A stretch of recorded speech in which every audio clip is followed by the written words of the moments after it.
every now and then I get super inspired watching one of those great Catholic movies. A story of the martyrs or one of the great saints who did just, incredible things for God, like charging up against the enemy or laying down their life for the faith amidst great torment and refusing to be broken and never denying God. I always thought, yeah, I could do that. I could be a great martyr. If I were put on trial and they wanted me to deny the faith, I wouldn't do it. And, maybe I'd get beheaded or something.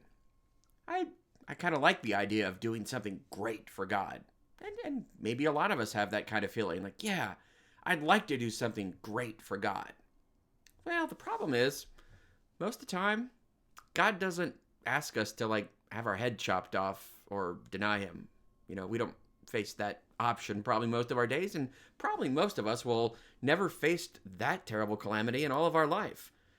In fact, a lot of us will never be asked to do something huge for God. Rather, we're probably going to be asked to do a bunch of little things that require sacrifice, and maybe some of them do feel like big sacrifices. But the truth is, most of us are more willing, or at least more excited, to imagine the fact that we would be willing to do one great big thing for God. But we won't do the little things. We won't, get up on time. We won't pray a rosary, say our prayers, get to Mass on Sunday. We don't do the little things that are necessary to help our family, take out the garbage, cook the dinner, do the dishes, clean up our room. Oh, well, those are just small things. They don't really matter. But if God asked me to be beheaded, by golly, I'd do that. Well, that's not really how it works. And we see kind of a comic version of this almost in our scripture readings today when we read in our first reading about the story of Naaman the Syrian, who was a leper at the time of Elisha, the prophet in the Old Testament. Well, Naaman goes to the land of Israel because he's heard that there is a prophet who can cure him of his leprosy. Great! Well, the problem is, Naaman thinks to be cured of leprosy is such a big deal, and it is, that, he's going to have to do something really big to be cured. So he brings a bunch of silver, 10 talents of silver, 5,000 gold coins, 10 festal garments, a bunch of stuff to essentially, bribe the king of Israel.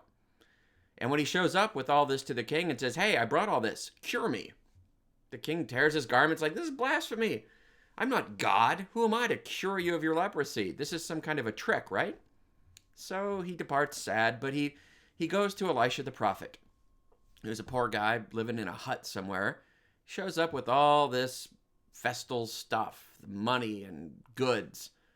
Elisha says simply, no, you keep all that. I don't need all that. Instead, here's what you do. Just go wash in the Jordan 7 times. Wash in the Jordan 7 times? What do you mean? That's stupid. That's so insignificant. If I just wanted to wash in a river and think that would cure leprosy, first of all, you're stupid. That won't cure leprosy. If it would, aren't the rivers where I came from, the Abana and the Farfar, are they not just as good? Are they not better than the waters of Israel? Could I not wash in them and be cleansed? And with this, he turned about in anger and left. It seems too easy. Wash in the Jordan? It's too simple. I want to do something big.